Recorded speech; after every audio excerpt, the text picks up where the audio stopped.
당신은 대체 누구예요? 재벌 저택의 운전기사로 취직한 남자. 그런데 이상합니다. 회장의 딸과 커피 취향이 똑같고 빗소리를 좋아하는 습관도 같습니다. 손모양마저 닮았죠. 무엇보다 이상한 건 거실 한가운데 놓인 피아노입니다. 26년 동안 아무도 건드리지 못한 금기의 악기. 그런데 남자는 그 피아노만 보면 손끝이 근질거립니다. 마치 어제까지 치고 있었던 것처럼 익숙합니다.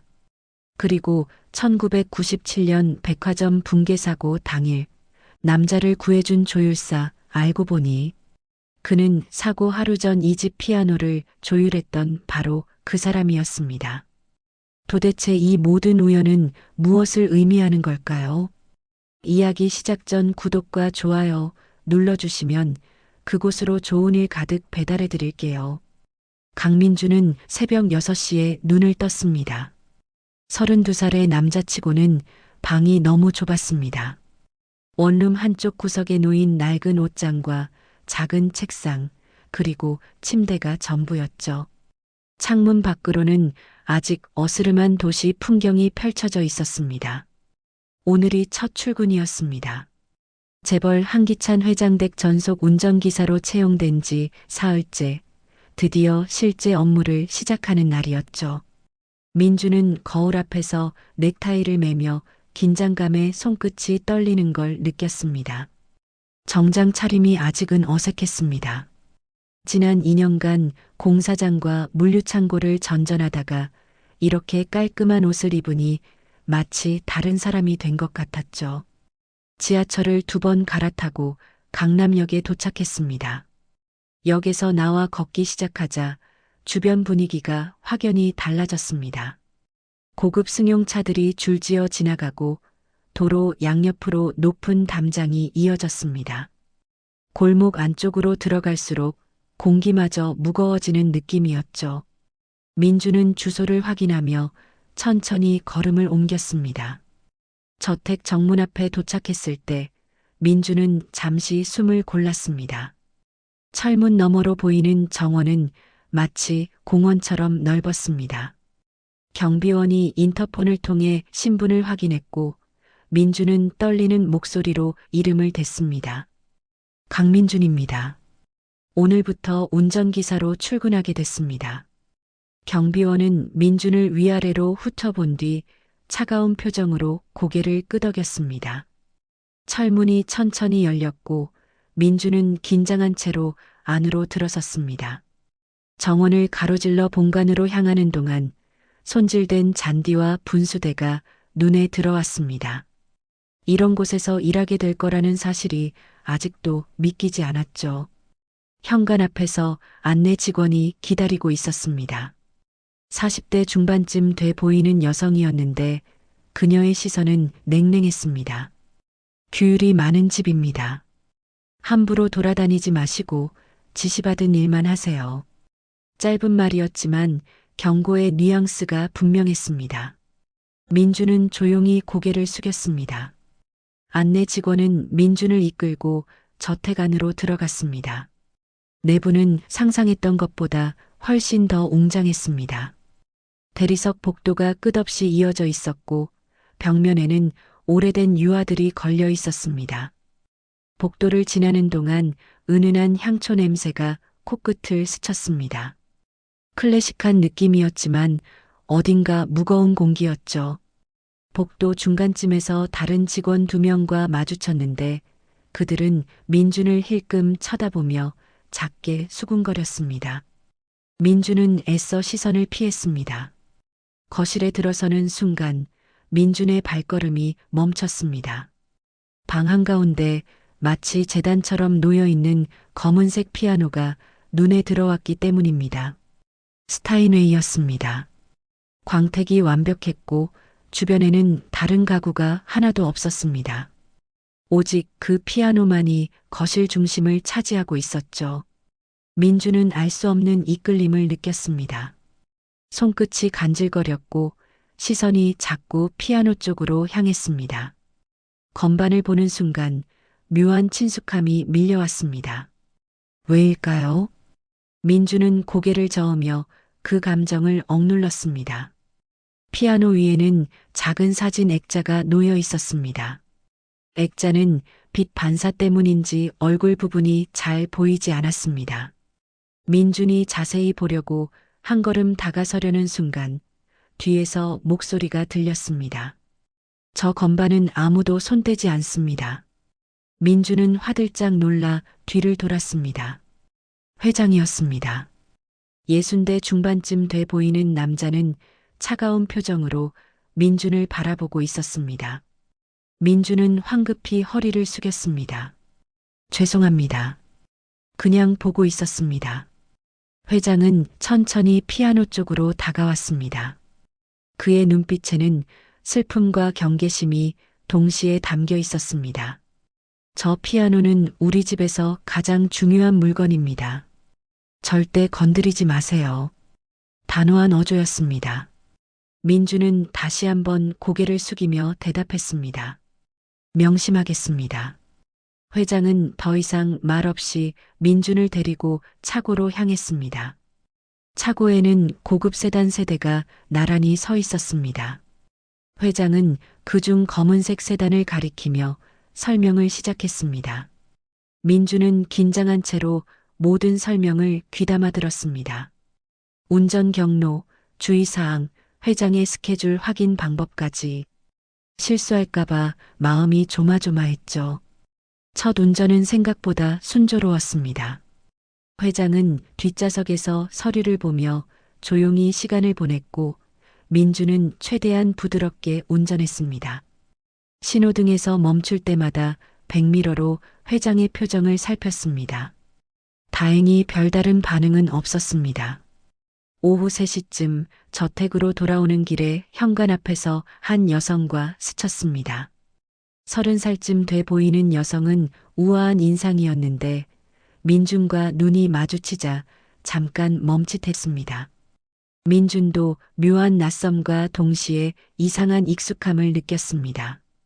여성은 이내 고개를 돌리고 안으로 들어갔습니다. 저분이 제 딸 예림입니다. 회장이 짧게 설명했습니다.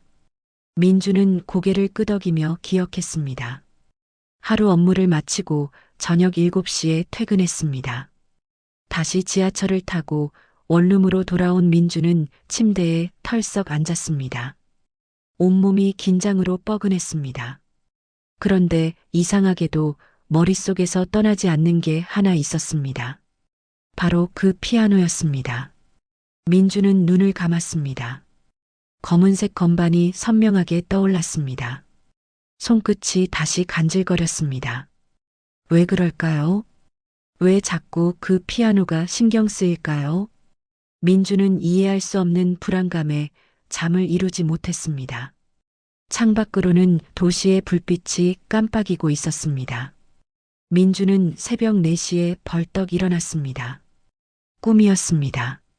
손가락이 건반을 누르는 꿈. 너무나 생생해서 깨어난 뒤에도 손끝에 그 감촉이 남아 있었습니다. 민주는 숨을 고르며 자신의 손을 내려다봤습니다. 이상했습니다. 손가락 관절이 저절로 굽혀지며 특정 모양을 만들려 했습니다. 마치 근육이 스스로 기억하고 있는 것처럼. 민주는 손을 펴고 또 오므리기를 반복했습니다. 떨림이 가라앉지 않았습니다.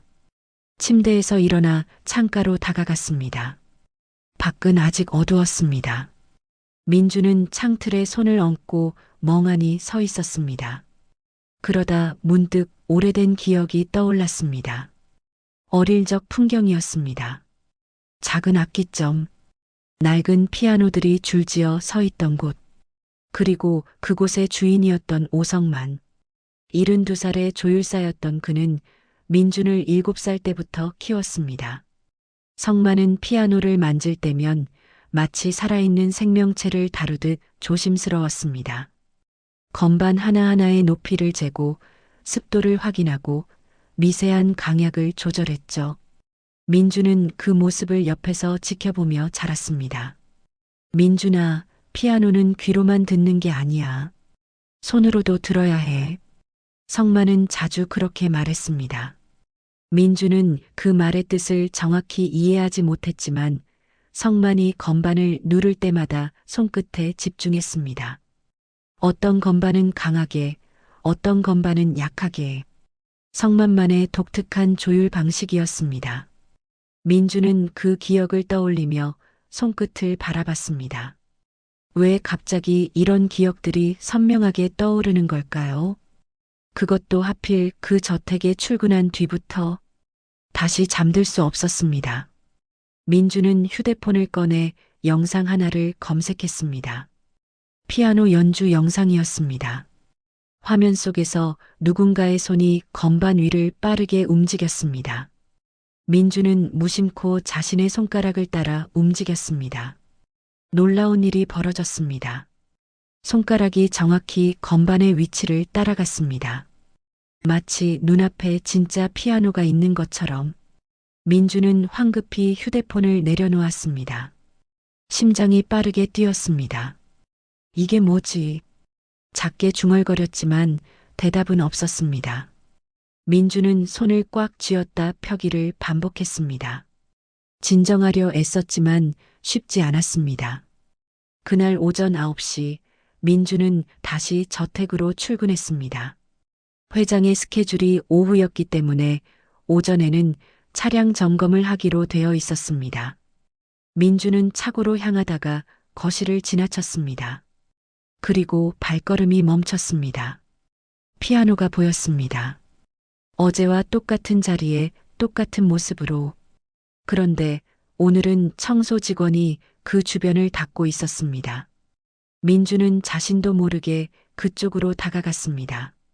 청소 직원은 부드러운 천으로 피아노 표면을 정성스럽게 닦고 있었습니다. 마치 신성한 의식을 치르듯. 민주는 조금 떨어진 곳에서 그 모습을 지켜봤습니다.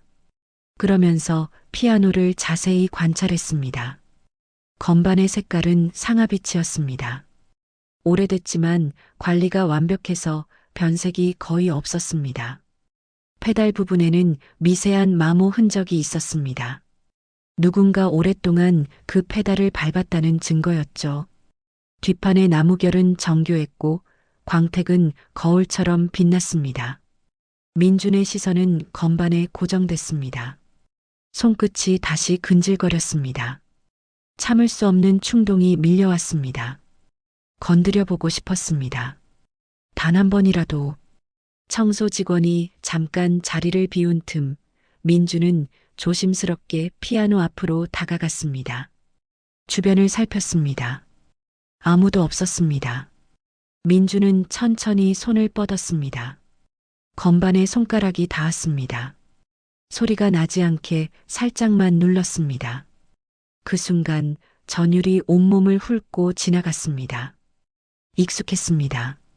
너무나 익숙한 압력이었습니다. 손끝으로 느껴지는 건반의 무게감, 표면의 질감, 미세하게 느껴지는 탄성. 모든 게 낯설지 않았습니다. 마치 어제까지 이걸 치고 있었던 것처럼. 민주는 깜짝 놀라 손을 걷었습니다. 뒤를 돌아봤습니다. 다행히 아직 아무도 없었습니다. 하지만 가슴이 터질 듯 뛰었습니다. 거기서 뭐 하세요? 뒤에서 목소리가 들렸습니다. 민주는 화들짝 놀라 돌아섰습니다. 예림이었습니다. 회장의 딸은 복도 끝에서 민준을 바라보고 있었습니다. 표정이 묘했습니다. 의아함과 경계심이 섞여 있었죠. 그냥 피아노가 아름다워서 보고 있었습니다. 민주는 황급히 대답했습니다. 예림은 천천히 다가왔습니다. 그녀의 시선은 민준의 손에 머물렀습니다. 아버지 말씀 들으셨을 텐데요. 아무도 저 피아노를 건드려선 안 된다고. 목소리는 부드러웠지만 경고의 의미가 담겨 있었습니다. 민주는 고개를 숙였습니다. 죄송합니다. 다시는 가까이 가지 않겠습니다. 예림은 잠시 민준을 쳐다보더니 고개를 돌려 다른 곳으로 갔습니다. 민주는 안도의 한숨을 쉬었습니다. 그러나 동시에 묘한 감정이 들었습니다. 왜 저 피아노는 그렇게 중요한 걸까요? 왜 아무도 건드리지 못하는 걸까요? 그날 밤 원룸으로 돌아온 민주는 침대에 누워서도 잠을 이룰 수 없었습니다. 손끝에 남은 건반의 감촉이 사라지지 않았습니다. 민주는 무의식적으로 침대 모서리를 손가락으로 두드렸습니다. 똑똑똑똑 리듬이 있었습니다. 마치 어떤 곡의 일부처럼. 민주는 자신이 무엇을 두드리고 있는지 깨닫고 손을 멈췄습니다. 하지만 멈추자 더 답답했습니다. 휴대폰을 들었습니다. 연락처에서 성만의 이름을 찾았습니다. 전화를 걸까 말까 한참을 망설였습니다. 손가락이 통화 버튼 위에서 떨렸습니다. 결국 전화를 걸지 못했습니다. 무엇을 물어야 할지 알 수 없었기 때문입니다. 나는 누구인가요?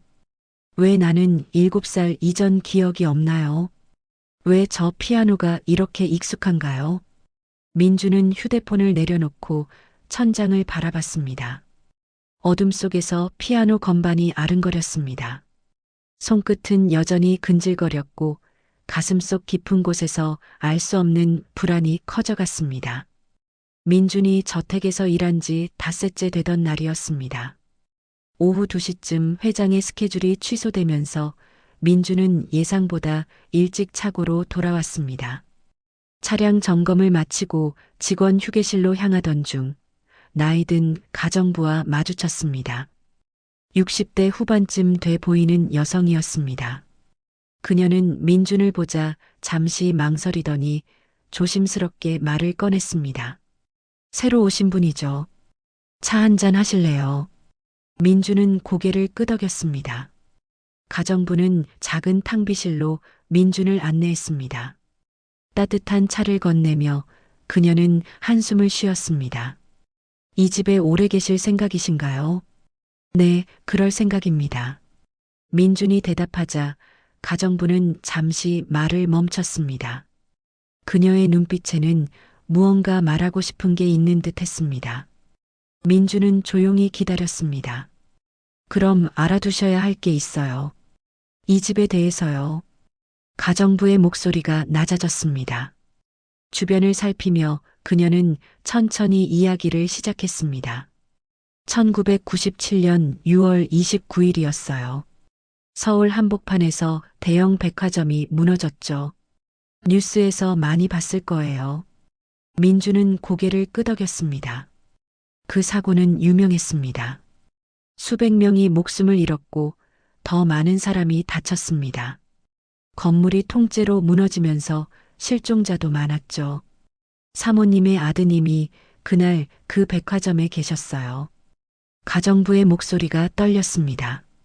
민주는 숨을 죽였습니다. 당시 아드님은 6살이었어요. 그날 오후 3시 백화점 문화센터에서 피아노 레슨이 있었거든요. 예림 아가씨와 함께 갔었죠. 민준의 가슴이 철렁 내려앉았습니다. 가정부는 눈시울을 붉히며 계속 말했습니다. 예림 아가씨는 다른 층에서 책을 보고 있었대요. 그런데 건물이 무너지기 시작했죠. 아드님은 5층 문화센터에 계셨고요. 예림 아가씨는 간신히 탈출했지만 아드님은 말끝을 흐렸습니다. 민주는 주먹을 꽉 쥐었습니다. 가슴이 답답했습니다. 회장님 부부는 그때 해외 출장 중이셨어요. 프랑스였나? 급히 귀국하셨지만 이미 사흘이 지난 뒤였죠. 현장은 아수라장이었어요. 가정부는 당시 상황을 떠올리는 듯 눈을 감았습니다. 실종자가 수천 명이었어요. 신원 확인도 제대로 안 됐죠. 기록은 유실되고 혼란만 가중됐어요. 회장님은 매일 현장에 나가셨어요. 무너진 잔해 사이를 헤매며 아들을 찾으셨죠. 민준의 눈앞에 그 장면이 그려졌습니다. 양복 입은 남자가 먼지투성이 현장을 걸어다니는 모습, 절망적인 표정으로 구조대원들에게 물어보는 모습. 이틀째 되던 날 아드님의 운동화 한 짝이 발견됐어요. 파란색 운동화였죠. 회장님이 직접 사드린 거였어요. 가정부의 목소리가 잠겼습니다. 그녀는 손수건을 꺼내 눈가를 닦았습니다. 그게 전부였어요. 신발 한 짝? 그 외에는 아무것도 찾지 못했어요. 결국 회장님 부부는 아드님이 그날 돌아가셨다고 받아들이셨죠. 민주는 차를 들었다가 내려놓았습니다. 손이 떨렸습니다. 왜일까요? 이 이야기가 왜 이렇게 가슴을 짓누르는 걸까요? 그날 이후로 이 집에서 음악이 사라졌어요. 사모님은 피아노를 볼 때마다 울음을 터뜨리셨죠. 하지만 피아노는 치우지 않으셨어요. 그건 아드님이 마지막으로 연습하던 악기니까요. 가정부는 조심스럽게 덧붙였습니다. 아드님이 마지막으로 연습하던 곡이 있었어요. 슈베르트 세레나데. 레슨 선생님이 가르쳐 주신 곡이었죠. 아드님은 그 곡을 정말 좋아하셨대요. 민준의 머릿속에서 무언가 스쳤습니다. 세레나데. 익숙한 이름이었습니다. 어디서 들어본 것 같았습니다. 그래서 이 집에선 그 곡이 금기예요. 누구도 그 곡을 틀지 않고 피아노도 건드리지 않아요. 사모님은 가끔 피아노 앞에 앉아서 몇 시간씩 울기만 하세요. 가정부는 한숨을 쉬었습니다. 거실에 있는 액자 보셨죠? 아드님 사진이에요. 근데 회장님이 일부러 빛이 반사되게 놓으셨어요. 정면으로 보기 힘들게요. 너무 아파서 그러신데요. 민주는 고개를 들었습니다. 예림 아가씨는요? 예림 아가씨도 많이 힘들어 하셨죠. 당시 10살이었는데 동생을 지키지 못했다고 자책하셨어요. 지금도 그 이야기만 나오면 울음을 참지 못하세요. 가정부는 차를 한 모금 마시고 조용히 말했습니다. 그래서 이 집은 멈춰 있어요. 1997년 그날에 멈춰버렸죠. 시간이 흘러도 이 집만은 그대로예요. 민주는 아무 말도 할 수 없었습니다. 가슴속 깊은 곳에서 알 수 없는 슬픔이 밀려왔습니다. 왜일까요? 왜 남의 집 이야기가 이렇게 아픈 걸까요? 그날 밤 민주는 저택을 나서며 거실의 피아노를 다시 바라봤습니다. 어둠 속에서 피아노는 더욱 외로워 보였습니다. 마치 주인을 기다리는 것처럼. 민주는 가슴을 쓸어내렸습니다. 답답함이 가시지 않았습니다. 집으로 돌아가는 지하철 안에서도 그 이야기가 머릿속을 떠나지 않았습니다. 6살 아이, 피아노 레슨, 세레나데, 파란 운동화. 민주는 눈을 감았습니다. 왠지 모를 눈물이 차올랐습니다. 이해할 수 없었습니다. 이 감정을 설명할 수 없었습니다. 저택은 고요했습니다. 밤이 되면 그 정적은 더욱 짙어졌습니다. 26년 전 그날, 시간이 멈춘 그곳에서 피아노만이 조용히 숨을 쉬고 있었습니다. 민준이 저택에서 일한 지 2주일째 되던 날이었습니다. 회장은 해외 출장을 떠났고 예림이 대신 몇 가지 일정을 소화해야 했습니다. 민주는 예림의 운전을 맡게 됐습니다. 오전 10시 예림은 간단한 옷차림으로 차에 올랐습니다. 검은색 니트에 청바지, 화장기 없는 얼굴이 오히려 더 편안해 보였습니다. 강남 쪽 미술관으로 가주세요. 예림의 목소리는 차분했습니다. 민주는 고개를 끄덕이고 시동을 걸었습니다. 차는 조용히 저택을 빠져나갔습니다. 신호등에서 멈췄을 때였습니다. 예림이 창밖을 바라보며 작게 멜로디를 흥얼거렸습니다. 민주는 백미러로 그녀를 보다가 깜짝 놀랐습니다. 그 멜로디를 알고 있었기 때문입니다. 민준도 모르게 같은 멜로디를 따라 흥얼거렸습니다. 순간 예림의 시선이 백미러 너머로 민준을 향했습니다. 둘의 눈이 마주쳤습니다. 지금 같은 노래 부르셨죠? 예림의 목소리에 놀라움이 섞여 있었습니다. 민주는 당황해서 고개를 끄덕였습니다. 죄송합니다. 무의식적으로. 아니에요. 그냥 신기해서요. 이 노래 아는 사람이 별로 없거든요. 예림은 잠시 말을 멈췄다가 조용히 덧붙였습니다. 오빠가 좋아하던 노래예요. 민준의 가슴이 철렁했습니다. 오빠, 그 6살 아이 말이었습니다. 민준은 아무 대답도 하지 못하고 운전에만 집중했습니다. 미술관에 도착한 뒤 예림은 민준에게 함께 들어가자고 했습니다. 전시를 보는 동안 차를 세워둘 곳이 마땅치 않다는 이유였습니다. 민준은 조심스럽게 따라갔습니다. 전시장은 조용했습니다. 현대미술 작품들이 벽면을 채우고 있었습니다. 예림은 천천히 작품을 감상했고 민준은 조금 떨어져서 걸었습니다. 한 작품 앞에서 예림이 멈췄습니다. 빗소리를 형상화한 추상화였습니다. 예림은 그 그림을 오래 바라보더니 작게 중얼거렸습니다.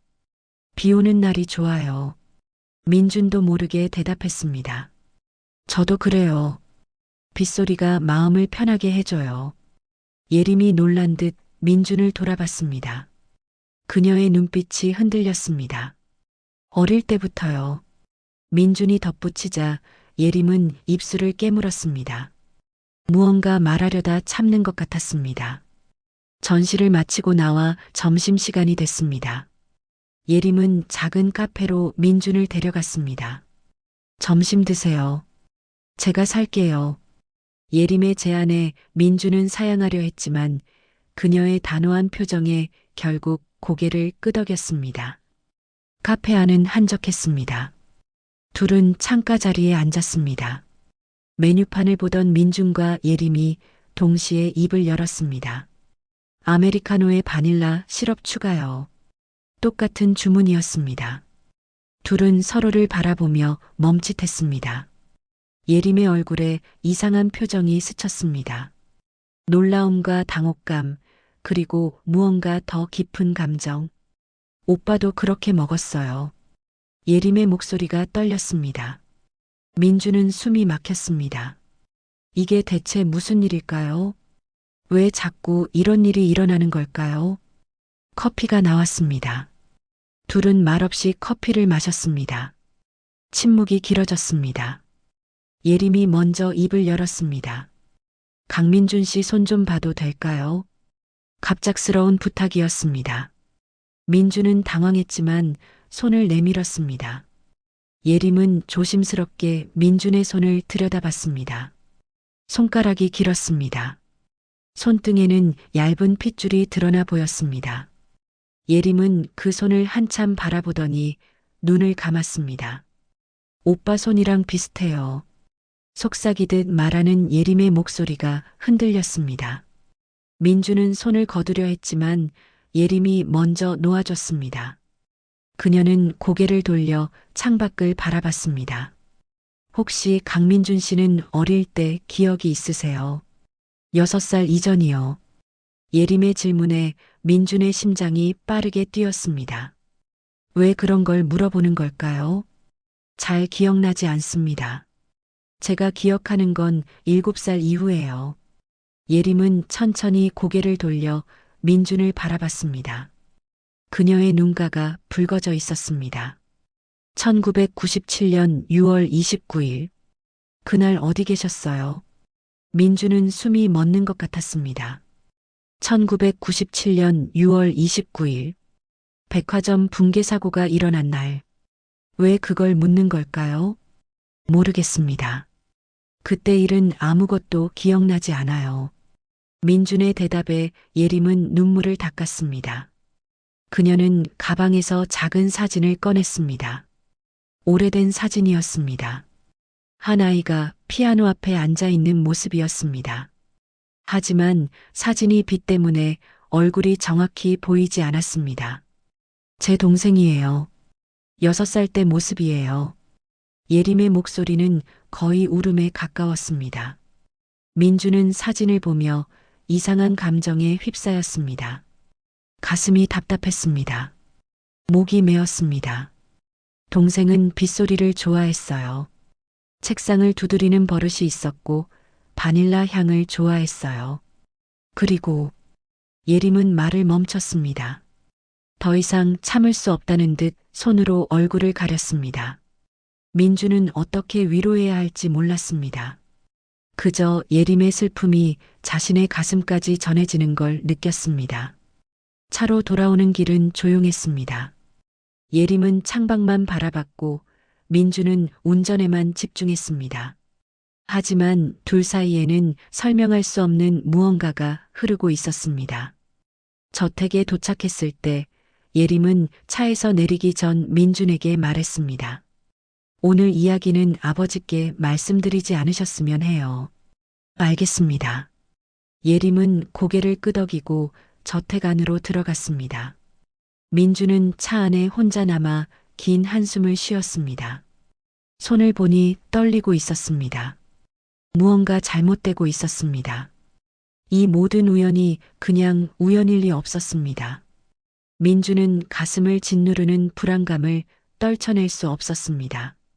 그날 밤 민주는 원룸 침대에 누워 천장을 바라봤습니다. 예림과의 만남이 머릿속을 떠나지 않았습니다. 모든 게 우연이라고 하기엔 너무 많았습니다.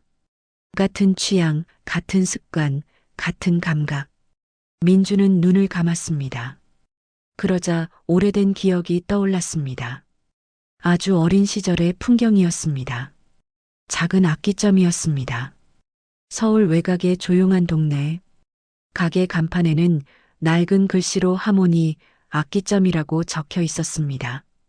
가게 안에는 오래된 피아노 대여섯 대가 놓여 있었고 벽면에는 바이올린과 첼로가 걸려 있었습니다. 그곳의 주인이 오성만이었습니다. 72살의 조율사. 허리가 약간 굽었지만 손은 여전히 정확했습니다. 그는 매일 아침 8시면 가게 문을 열고 피아노 건반을 하나하나 점검했습니다. 민준이 처음 그 가게에 온 게 7살 때였습니다. 아니, 정확히는 7살부터 기억이 시작됐습니다. 그 이전의 기억은 없었습니다. 마치 안개 속처럼 흐릿했죠. 성만은 민준에게 이렇게 말했습니다. 민준아, 너는 내게 찾아온 아이야. 하늘이 보내준 선물이지. 어린 민준은 그 말의 뜻을 이해하지 못했습니다. 다만 성만의 따뜻한 손이 자신의 머리를 쓰다듬는 감촉만 기억했습니다. 민준은 성만의 일을 도우며 자랐습니다. 처음엔 간단한 심부름부터 시작했습니다. 조율 도구를 건네주고 피아노 먼지를 닦고 손님을 맞이했습니다. 성만은 민준에게 피아노 구조를 가르쳤습니다. 피아노는 살아있는 거야. 숨을 쉬고 느끼고 말을 하지. 성만은 피아노 뚜껑을 열며 말했습니다. 안쪽에는 수많은 현과 해머가 정교하게 배열돼 있었습니다. 어린 민주는 그 복잡한 구조에 놀라움을 감추지 못했습니다. 조율은 단순히 음을 맞추는 게 아니야. 피아노의 마음을 읽는 거지. 성만의 조율 방식은 독특했습니다. 어떤 건반은 강하게 조율했고 어떤 건반은 약하게 조율했습니다.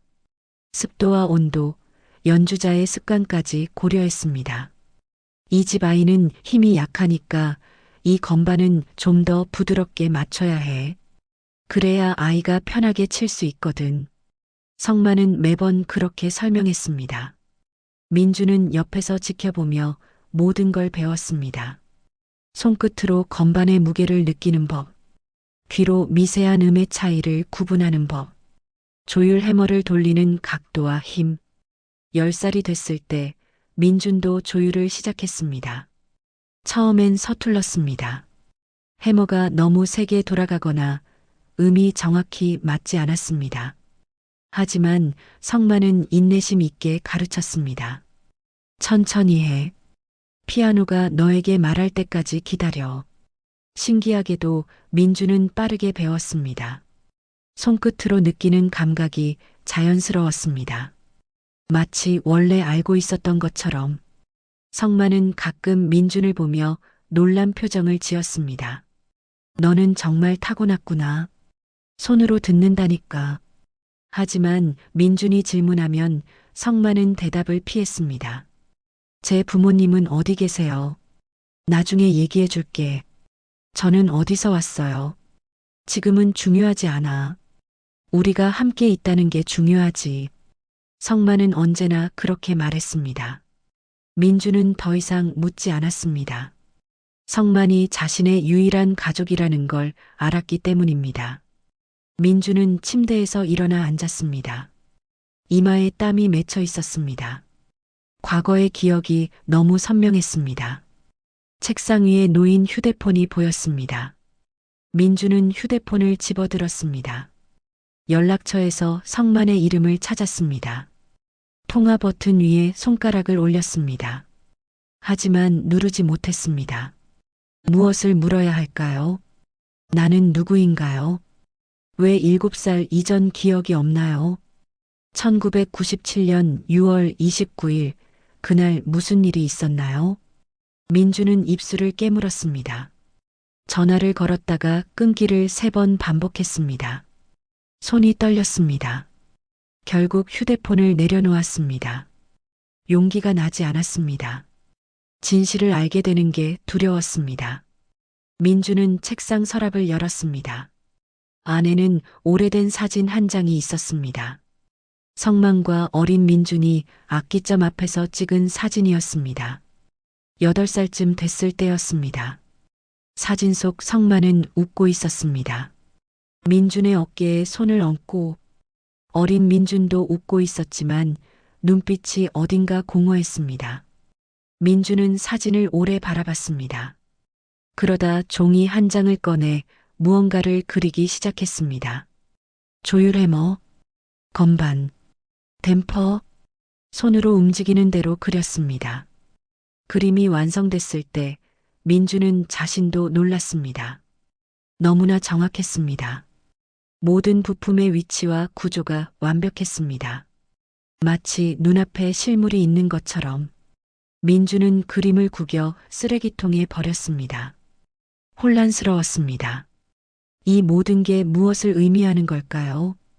창밖을 보니 비가 내리기 시작했습니다. 빗소리가 창문을 두드렸습니다. 민주는 그 소리에 귀를 기울였습니다. 이상하게도 마음이 조금 진정됐습니다. 그날 밤 성만도 잠들지 못하고 있었습니다. 작은 아파트에서 혼자 사는 그는 창밖을 바라보고 있었습니다. 휴대폰 화면에는 민준의 이름이 떠 있었습니다. 부재중 전화 3통. 하지만 연결되지 않은 전화들이었습니다. 성만은 긴 한숨을 쉬었습니다. 떨리는 손으로 오래된 사진첩을 꺼냈습니다. 첫 페이지에는 신문 스크랩이 붙어 있었습니다. 1997년 6월 30일자 신문. 백화점 붕괴 사고 기사였습니다. 성만은 눈을 감았습니다. 26년 전 그날의 기억이 떠올랐습니다. 무너진 건물, 울고 있던 아이, 그리고 자신이 내린 선택. 미안하다, 민준아. 성만은 작게 중얼거렸습니다. 그의 눈가에 눈물이 맺혔습니다. 민준이 저택에서 일한 지 3주째 되던 날이었습니다. 새벽부터 먹구름이 끼더니 오후가 되자 본격적으로 비가 내리기 시작했습니다. 처음엔 보슬비였지만 점점 새졌습니다. 오후 4시쯤에는 폭우가 됐습니다. 빗줄기가 저택 지붕을 거세게 때렸습니다. 천둥 소리가 멀리서 울렸습니다. 민주는 차고에서 차량 점검을 마치고 현관으로 들어왔습니다. 옷이 젖어 있었습니다. 오늘은 일찍 들어가세요. 가정부가 수건을 건네며 말했습니다. 민주는 고개를 끄덕이며 물기를 닦았습니다. 회장님 가족분들은요? 모두 외출하셨어요. 회장님은 지방 출장, 사모님은 친구분 병문안, 예림 아가씨는 미팅이 있다고 하셨죠. 아마 이 비 때문에 늦게 돌아오실 거예요. 가정부는 자신도 먼저 퇴근한다고 했습니다. 집안 정리는 끝났고 내일 아침 일찍 출근하면 된다는 얘기였습니다. 그럼 저도 나가겠습니다. 민준이 말하려는 순간 가정부의 휴대폰이 울렸습니다. 그녀는 전화를 받더니 표정이 굳었습니다. 네, 알겠습니다. 지금 바로 가겠습니다. 전화를 끊은 가정부는 급하게 가방을 챙겼습니다. 손녀가 갑자기 아파서 병원에 가야 해요. 강민준 씨, 저택 문단속 좀 부탁드려도 될까요? 나중에 가족분들 오시면 문 열어드리고요. 네, 걱정 마세요. 가정부는 고맙다는 말을 남기고 서둘러 나갔습니다. 민주는 혼자 저택에 남았습니다. 고요했습니다. 빗소리만 가득했습니다. 민주는 복도를 천천히 걸었습니다. 발소리가 대리석 바닥에 울렸습니다. 저택 전체를 확인하며 창문이 닫혀 있는지 점검했습니다. 그러다 거실 앞에서 멈췄습니다. 피아노가 보였습니다. 어둠 속에서도 검은 광택이 빛났습니다. 빗소리가 더욱 거세졌습니다. 천둥이 쳤습니다. 번개빛이 창문으로 들어와 피아노를 비췄습니다. 민주는 숨을 멈췄습니다. 손끝이 떨렸습니다. 가슴이 빠르게 뛰었습니다. 참을 수 없는 충동이 밀려왔습니다. 한 걸음 나아갔습니다. 그리고 또 한 걸음. 어느새 피아노 앞에 서 있었습니다. 민주는 천천히 의자를 당겨 앉았습니다. 뚜껑에 손을 얹었습니다. 차가웠습니다. 심장이 터질 듯 뛰었습니다. 민주는 큰 숨을 들이쉬었습니다. 그리고 천천히 뚜껑을 열었습니다. 건반이 드러났습니다. 하얀색과 검은색, 완벽하게 배열된 88개의 건반. 민준의 손이 저절로 움직였습니다. 건반 위에 올려졌습니다. 그 순간 전율이 온몸을 훑었습니다. 너무나 익숙했습니다. 이 위치, 이 간격, 이 높이, 모든 게 완벽하게 맞았습니다. 마치 어제까지 여기 앉아 있었던 것처럼. 민주는 눈을 감았습니다. 손가락이 첫 음을 눌렀습니다. 땅, 낮은 음이 울렸습니다. 피아노 소리가 거실 전체를 채웠습니다. 민주는 떨렸습니다. 하지만 손은 멈추지 않았습니다. 두 번째 음, 세 번째 음, 손가락이 자연스럽게 움직였습니다. 멜로디가 흘러나왔습니다. 슈베르트 세레나데였습니다. 민주는 몰랐습니다. 자신이 이 곡을 칠 수 있다는 걸. 악보도 없었습니다. 그런데 손이 기억하고 있었습니다. 모든 음, 모든 리듬, 모든 감정. 강하게 눌러야 할 건반과 부드럽게 터치해야 할 건반이 정확히 구분됐습니다. 이건 성만의 조율 방식이었습니다. 특정 건반의 강약을 다르게 맞추는 독특한 패턴. 연주가 계속됐습니다. 템포가 빨라졌습니다. 민준의 몸이 음악에 맞춰 흔들렸습니다. 눈물이 흘러내렸습니다. 왜 우는지 알 수 없었습니다. 포구 소리마저 잊혔습니다. 세상에는 오직 피아노 소리만 존재했습니다. 민주는 완전히 음악 속으로 빠져들었습니다. 기억이 조각조각 떠올랐습니다. 작은 손으로 건반을 누르던 순간, 누군가 옆에서 웃으며 박수치던 모습, 따뜻한 손길이 자신의 머리를 쓰다듬던 감촉. 잘했어, 우리 아들. 누군가의 목소리가 들렸습니다. 여자 목소리였습니다. 부드럽고 따뜻했습니다. 민주는 눈을 질끈 감았습니다. 눈물이 더 많이 흘렀습니다. 연주가 절정에 이르렀습니다. 민준의 손가락이 건반 위를 빠르게 움직였습니다. 완벽했습니다. 실수가 없었습니다. 마치 수천 번 연습한 것처럼. 그리고 마지막 음이 울렸습니다. 땅, 여운이 길게 이어졌습니다. 피아노 소리가 천천히 사라졌습니다. 다시 빗소리만 남았습니다. 민주는 건반 위에 손을 올린 채 멈춰 있었습니다. 숨을 몰아쉬었습니다. 온몸이 땀으로 젖어 있었습니다. 심장이 미친 듯이 뛰었습니다. 내가 뭘 한 거지? 작게 중얼거렸습니다. 목소리가 떨렸습니다. 민주는 건반에서 손을 떼지 못했습니다. 이 감각을 놓치고 싶지 않았습니다. 왜일까요? 왜 이렇게 슬픈 걸까요? 왜 이렇게 그리운 걸까요? 무엇이 그리운 건지도 모르면서 민주는 털썩 의자에서 미끄러져 바닥에 주저앉았습니다. 두 손으로 얼굴을 가렸습니다. 울음이 터져 나왔습니다. 참을 수 없었습니다. 얼마나 그렇게 있었을까요? 민주는 천천히 일어났습니다. 다리에 힘이 없었습니다. 비틀거리며 피아노 뚜껑을 닫았습니다. 그때였습니다. 현관 쪽에서 소리가 들렸습니다. 민주는 화들짝 놀라 고개를 돌렸습니다. 현관문이 살짝 열려 있었습니다. 언제부터 열려 있었을까요? 혹시 누가 들었을까요? 민주는 다급히 현관으로 달려갔습니다. 문을 열고 밖을 봤습니다. 아무도 없었습니다. 빗줄기만 거세게 쏟아지고 있었습니다. 하지만 이상했습니다. 차 한 대가 멀리 보였습니다. 저택 담장 밖에 세워진 차였습니다. 불이 켜져 있었습니다. 민주는 불안했습니다. 가슴이 철렁 내려앉았습니다. 설마 누가 들었을까요? 설마 가족 중 누군가가 돌아온 걸까요? 민주는 문을 닫고 안으로 들어왔습니다. 손이 떨렸습니다. 거실로 돌아가 피아노를 바라봤습니다. 뚜껑은 닫혀 있었습니다. 아무 일도 없었던 것처럼. 하지만 민주는 알고 있었습니다. 모든 게 달라졌다는 걸, 금기를 깼다는 걸, 그리고 자신이 누구인지에 대한 실마리를 찾았다는 걸. 빗소리가 조금씩 잦아들었습니다.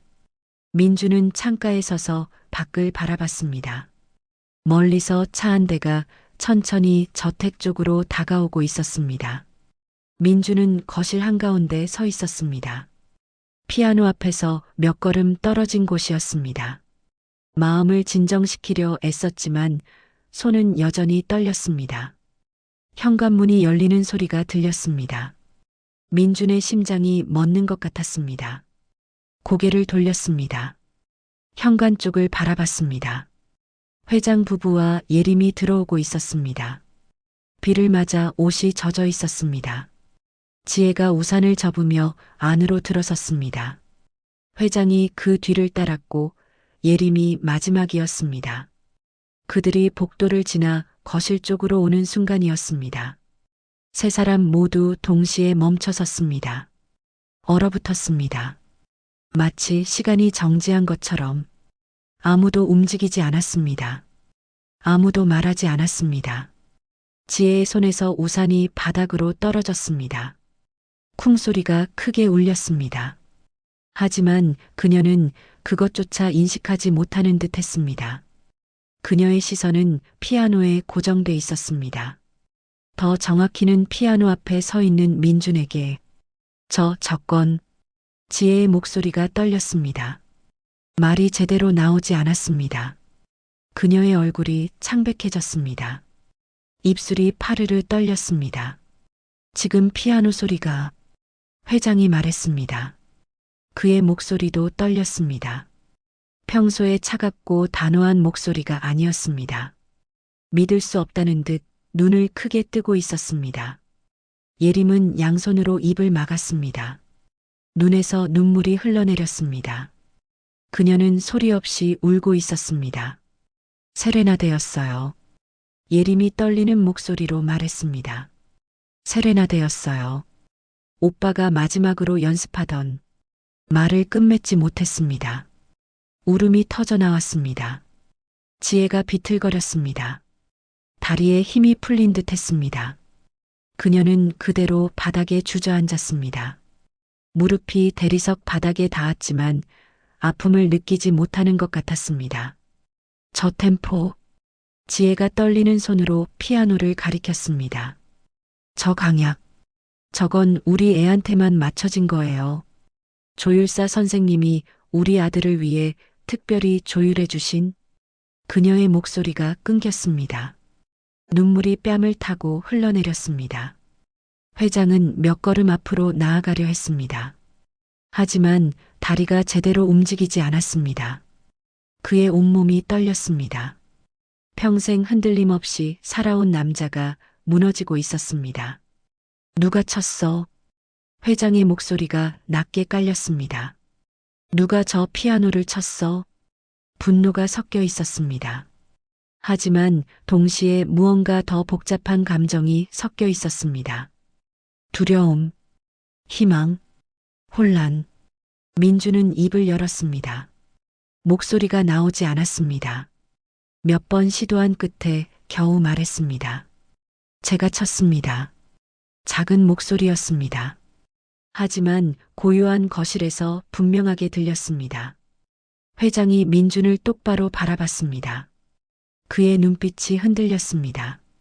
분노와 절망과 무언가 설명할 수 없는 감정이 뒤섞여 있었습니다. 누가 치라고 했어? 회장이 소리쳤습니다. 목소리가 갈라졌습니다. 누가 감히 저 피아노를 건드리라고 했어? 민주는 고개를 숙였습니다. 죄책감이 밀려왔습니다. 하지만 동시에 이해할 수 없는 슬픔도 함께 왔습니다.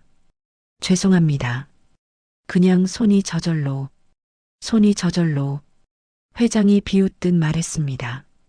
손이 저절로 26년 동안 아무도 치지 못한 곡을 완벽하게 연주했단 말이야. 예림이 앞으로 나섰습니다. 눈물로 얼룩진 얼굴로 민준을 바라봤습니다. 그녀는 천천히 민준에게 다가왔습니다. 손을 뻗었습니다. 민준의 얼굴에 닿으려는 순간 멈췄습니다. 손이 공중에서 떨렸습니다.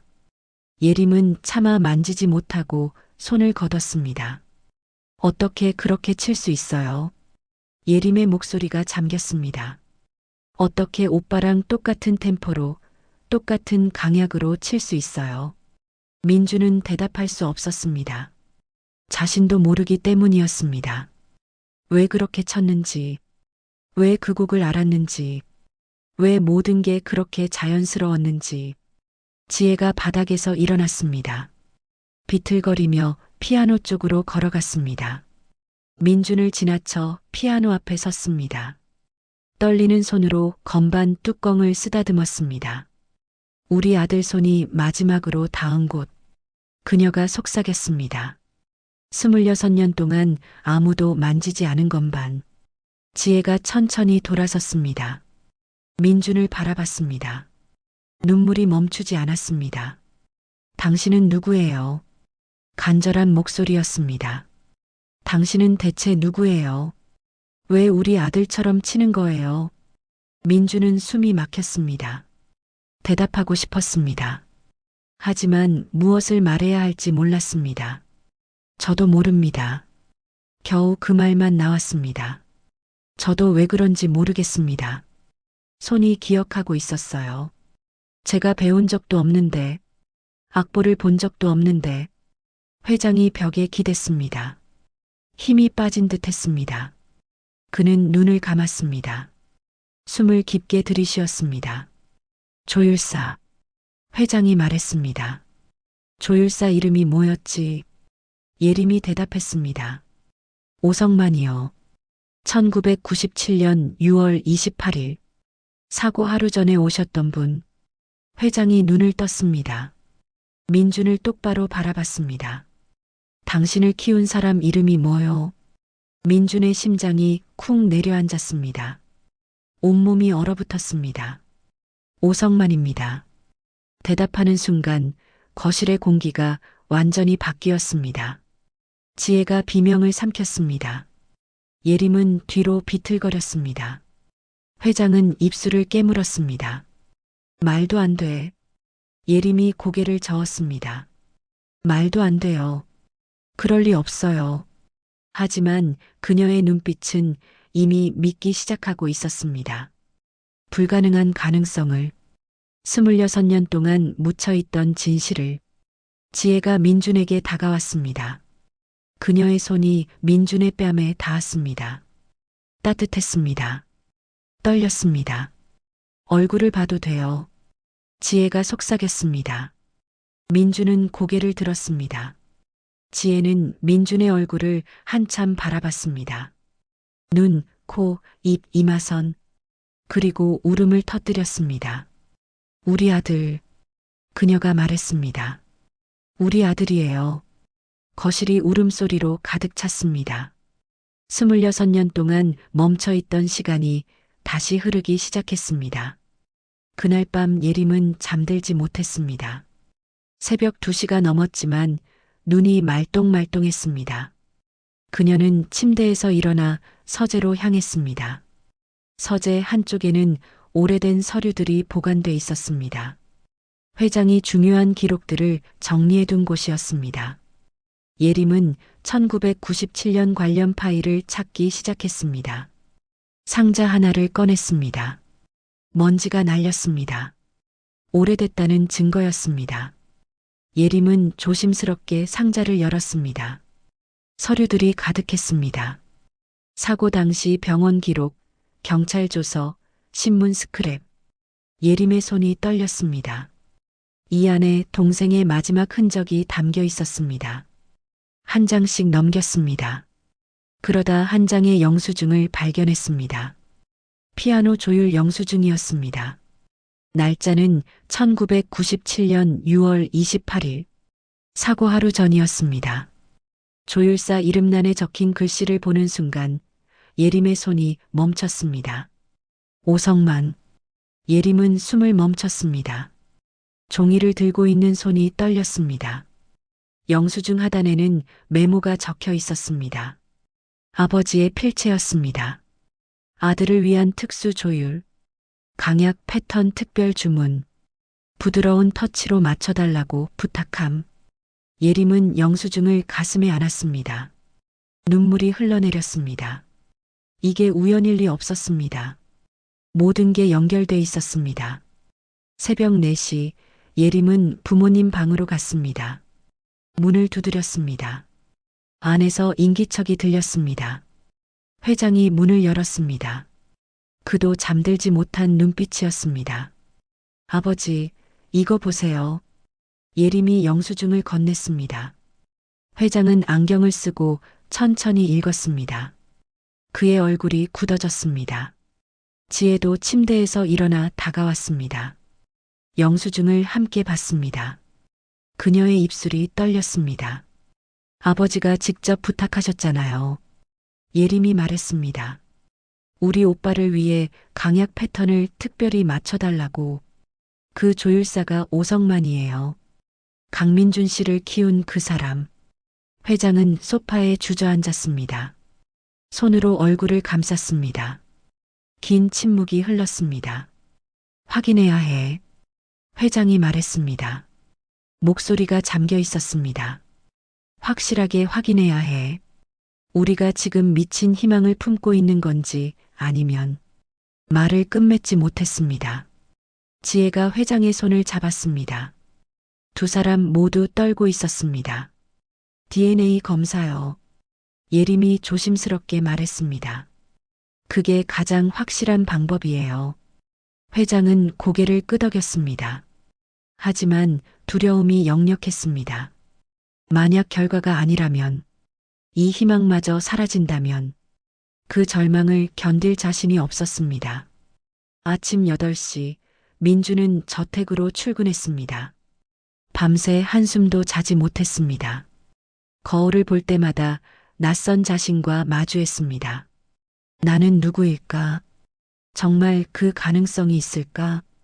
현관에 들어서자 예림이 기다리고 있었습니다. 그녀의 눈은 붉게 충혈돼 있었습니다. 강민준 씨, 아버지가 찾으세요. 예림의 목소리는 떨렸습니다. 민주는 고개를 끄덕였습니다.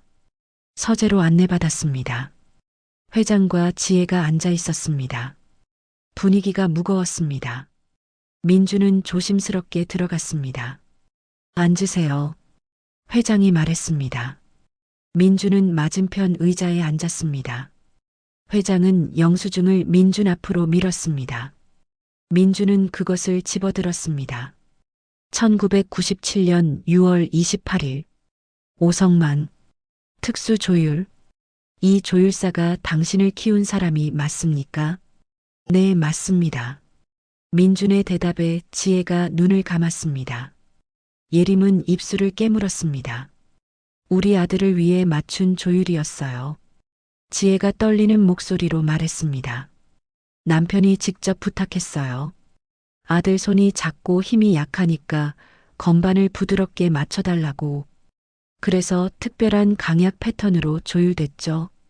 민주는 숨이 막혔습니다. 그 패턴, 자신이 어젯밤 완벽하게 재현했던 그 패턴, 당신이 어제 친 피아노는 정확히 그 패턴이었어요. 회장이 말했습니다. 26년 동안 아무도 재현하지 못한 패턴을 당신은 악보도 없이 완벽하게 쳤어요. 민주는 아무 말도 할 수 없었습니다. 가슴이 터질 것 같았습니다. DNA 검사를 하고 싶습니다. 회장이 직설적으로 말했습니다. 우리 모두 확실히 알아야 해요. 당신도 원하실 거예요. 민주는 고개를 끄덕였습니다. 손이 떨렸습니다. 두려웠습니다. 결과가 나오는 게, 진실을 마주하는 게, 오성만 선생님께 연락할 수 있습니까? 지혜가 물었습니다. 민주는 휴대폰을 꺼냈습니다. 연락처를 찾았습니다. 하지만 전화를 걸지 못했습니다. 제가 대신 걸어도 될까요? 예림이 조심스럽게 물었습니다. 민주는 휴대폰을 건넸습니다. 예림은 번호를 눌렀습니다. 신호음이 울렸습니다. 한 번, 두 번, 세 번. 네 번째 신호음에서 전화가 연결됐습니다. 여보세요. 낡은 목소리였습니다. 이른이 넘은 노인의 목소리. 오성만 선생님이신가요? 네, 그런데 누구시죠? 예림은 숨을 깊이 들이쉬었습니다. 한기찬 회장 댁입니다. 1997년 6월 28일 저희 집 피아노를 조율하러 오셨던 분 맞으시죠? 전화기 너머로 긴 침묵이 흘렀습니다. 숨소리조차 들리지 않았습니다. 선생님, 예림이 다시 불렀습니다. 네. 성만의 목소리가 떨렸습니다. 기억합니다. 내일 저희 집으로 와주실 수 있으신가요? 꼭 여쭤볼 게 있습니다. 다시 침묵. 그리고 길게 한숨 쉬는 소리. 알겠습니다. 가겠습니다. 전화가 끊겼습니다. 예림은 휴대폰을 내려놓았습니다. 방 안의 모든 사람이 숨을 죽이고 있었습니다. 내일이면 알 수 있어요. 예림이 말했습니다. 모든 진실을. 그날 오후 민주는 병원에서 체열을 했습니다. 회장도 함께 했습니다. 결과는 사흘 후에 나온다고 했습니다. 민주는 저택을 나서며 하늘을 올려다봤습니다. 구름이 천천히 흘러갔습니다. 모든 게 꿈 같았습니다. 이게 현실인지 확신할 수 없었습니다. 휴대폰이 울렸습니다. 성만이었습니다. 민주는 전화를 받았습니다. 민준아. 성만의 목소리가 떨렸습니다. 미안하다. 무엇이 미안하세요? 모든 것이. 성만은 울고 있었습니다. 전화기 너머로 흐느끼는 소리가 들렸습니다. 내일 만나면 다 얘기할게. 숨겨왔던 모든 걸. 전화가 끊겼습니다. 민주는 한참을 그 자리에 서 있었습니다. 바람이 불었습니다. 나뭇잎이 흩날렸습니다. 모든 진실이 드러나려 하고 있었습니다. 26년 동안 묻혀있던 진실이. 사흘이 지났습니다. 가장 길었던 사흘이었습니다. 민주는 원룸에서 거의 나가지 않았습니다. 밥도 제대로 먹지 못했습니다. 창밖만 멍하니 바라봤습니다.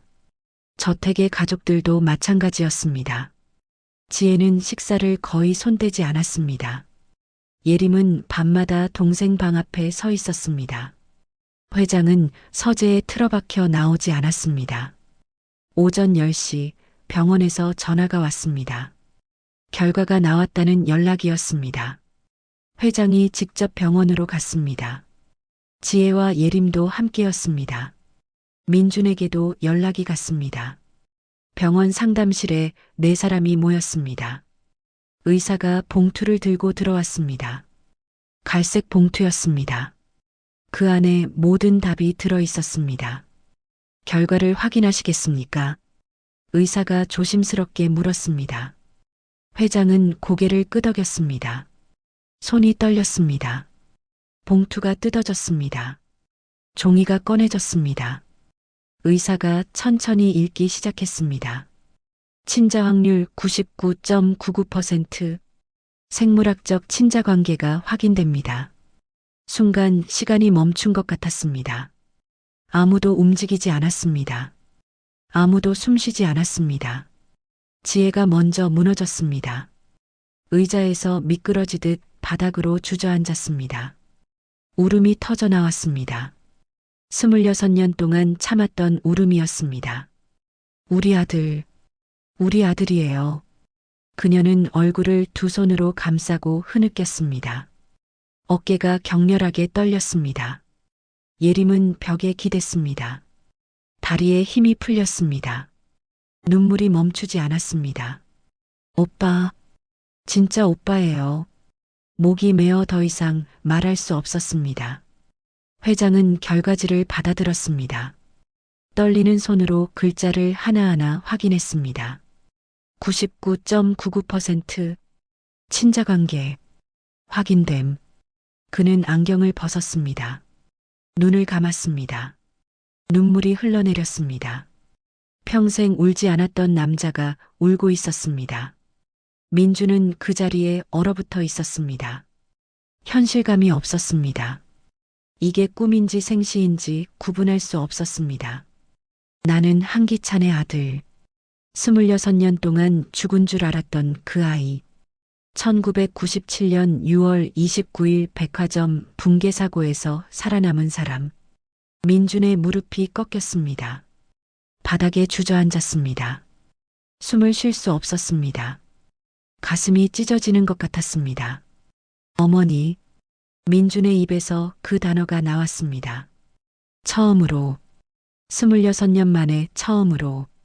지혜가 고개를 들었습니다. 눈물 범벅인 얼굴로 민준을 바라봤습니다. 그리고 민준에게로 기어왔습니다. 민준을 끌어안았습니다. 우리 아들, 우리 아들. 반복해서 중얼거렸습니다. 민준도 어머니를 안았습니다. 처음으로 느껴보는 감각이었습니다. 따뜻했습니다. 그리운 느낌이었습니다. 병원을 나와 저택으로 돌아왔습니다. 차 안은 조용했습니다.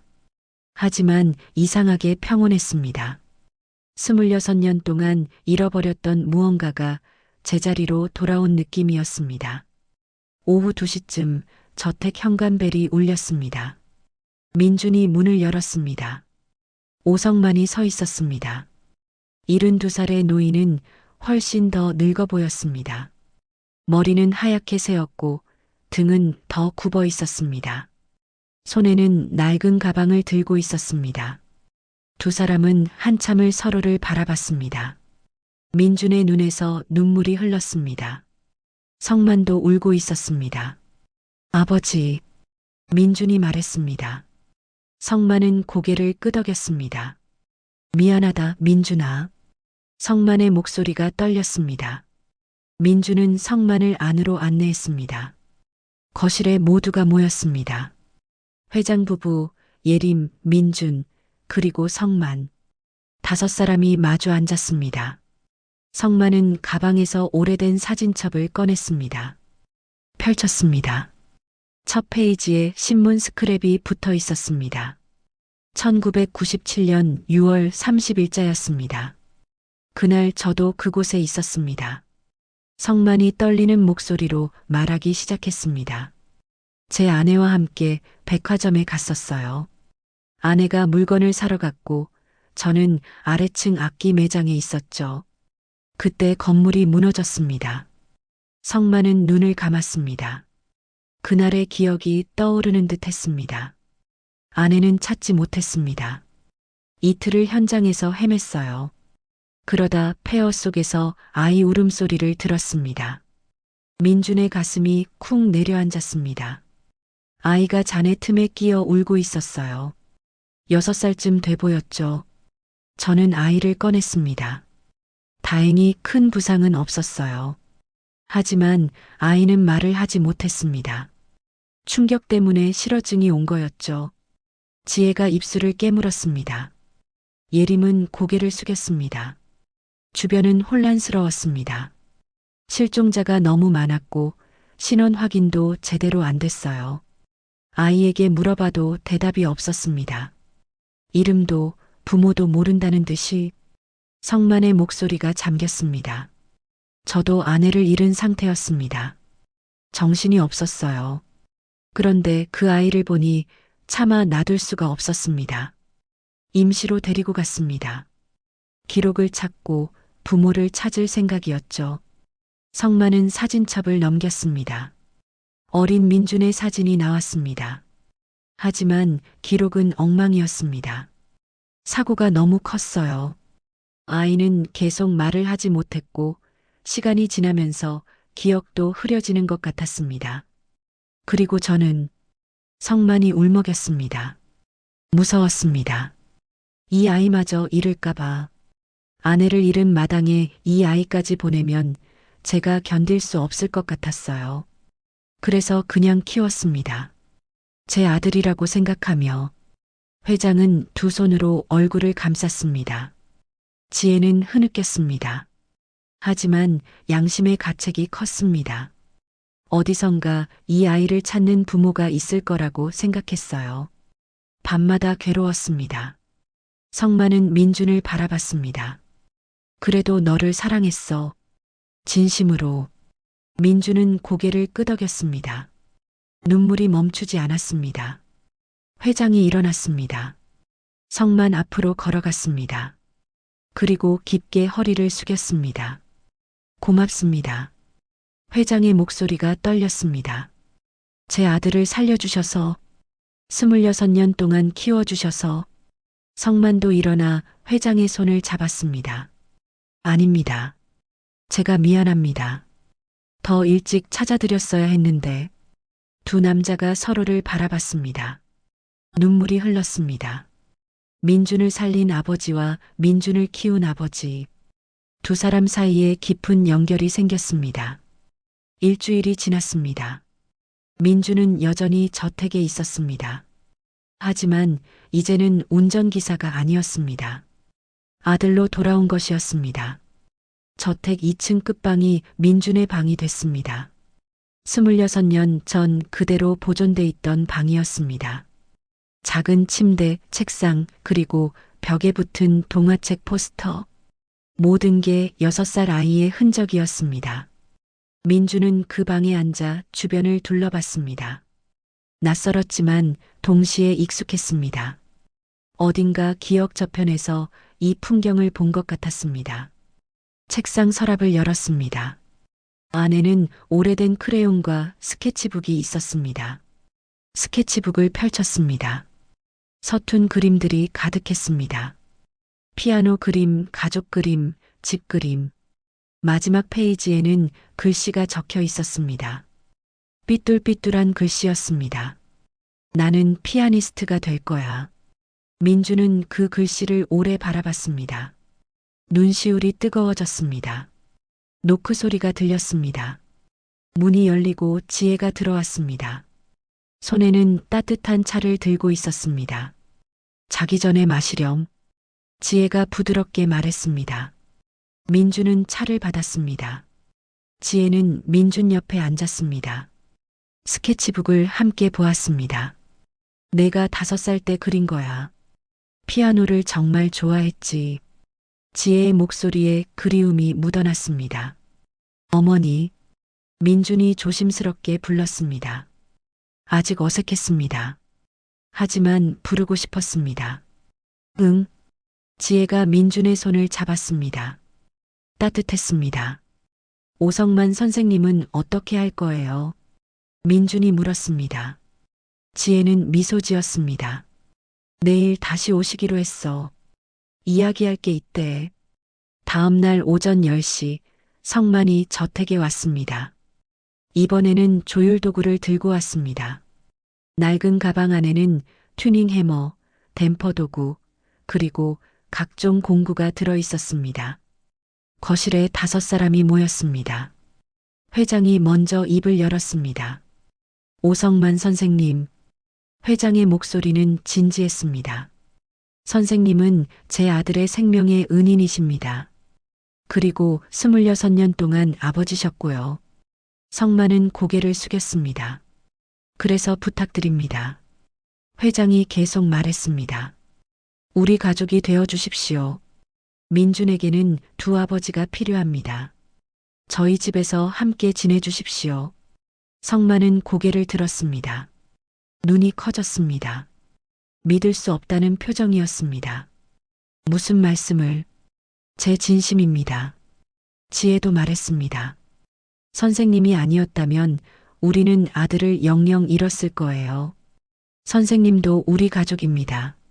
성만의 눈에서 눈물이 흘렀습니다. 72살 노인은 어린아이처럼 울었습니다. 민준이 성만 곁으로 갔습니다. 한쪽 무릎을 꿇고 성만의 손을 잡았습니다. 아버지, 민준이 말했습니다. 저에게는 두 분 다 아버지예요. 저를 낳아주신 아버지와 저를 키워주신 아버지. 두 분 모두 제게 필요해요. 성만은 민준을 끌어안았습니다. 오랫동안 안고 있었습니다. 고맙다, 민준아. 오후 2시 성만은 피아노 앞에 섰습니다. 조율도구를 펼쳤습니다. 26년 만에 다시 이 피아노를 만지는 것이었습니다. 뚜껑을 열었습니다. 내부의 현과 해머가 드러났습니다. 성만은 하나하나 확인했습니다. 관리가 완벽했습니다. 하지만 조율은 흐트러져 있었습니다. 성만의 손이 움직이기 시작했습니다. 튜닝 해머로 핀을 조금씩 돌렸습니다. 건반을 누르며 음을 확인했습니다. 미세하게 조정했습니다. 민준이 옆에서 지켜봤습니다.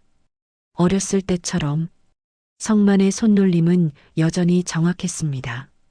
2시간이 걸렸습니다. 해질 무렵 조율이 끝났습니다. 성만은 건반을 한번 훑었습니다. 완벽한 화음이 울렸습니다. 됐다. 성만이 미소 지었습니다. 이제 다시 노래할 수 있어. 가족들이 거실로 모였습니다.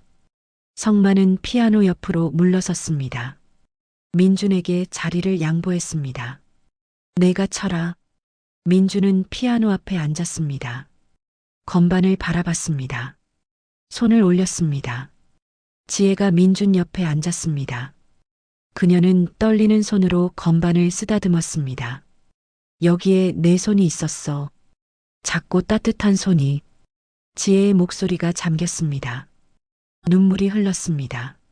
하지만 웃고 있었습니다. 민준이 첫 음을 눌렀습니다. 세레나데였습니다.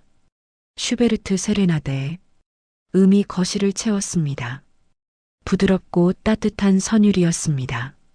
민준의 손가락이 건반 위를 춤추듯 움직였습니다. 성만은 피아노 옆에 서서 눈을 감았습니다. 회장은 소파에 앉아 조용히 들었습니다. 예림은 창가에 기대어 미소 지었습니다. 창밖으로는 부드러운 봄비가 내리기 시작했습니다. 빗방울이 창문을 타고 흘러내렸습니다. 빗소리와 피아노 소리가 어우러졌습니다. 연주가 이어졌습니다. 민주는 점점 더 깊이 빠져들었습니다. 이제는 두렵지 않았습니다. 슬프지도 않았습니다. 단지 평온했습니다. 곡이 끝에 다다랐습니다. 마지막 음이 길게 여운을 남겼습니다. 그리고 조용히 사라졌습니다. 침묵이 흘렀습니다. 아무도 말하지 않았습니다. 하지만 모두가 같은 감정을 느끼고 있었습니다. 치유였습니다. 26년 동안 멈춰있던 시간이 다시 흐르기 시작했습니다. 상처가 아물기 시작했습니다. 지혜가 먼저 박수를 쳤습니다. 천천히 부드럽게. 다른 사람들도 박수를 쳤습니다. 민주는 자리에서 일어나 가족들에게 인사했습니다.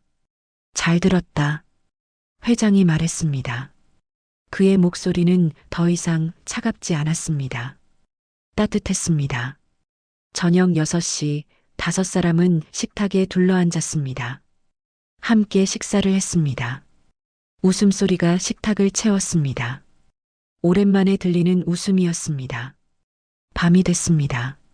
민주는 2층 창문을 열었습니다. 비는 그쳤고 별이 보였습니다. 바람이 불어왔습니다. 따뜻한 바람이었습니다. 저 아래 거실에서는 아직도 피아노가 서 있었습니다. 더 이상 금기가 아니었습니다. 더 이상 슬픔의 상징이 아니었습니다. 이제 그 피아노는 희망이었습니다. 연결이었습니다. 사랑이었습니다. 민주는 창문을 닫았습니다. 침대에 누웠습니다. 눈을 감았습니다. 처음으로 편안하게 잠들 수 있을 것 같았습니다. 집으로 돌아온 기분이었습니다.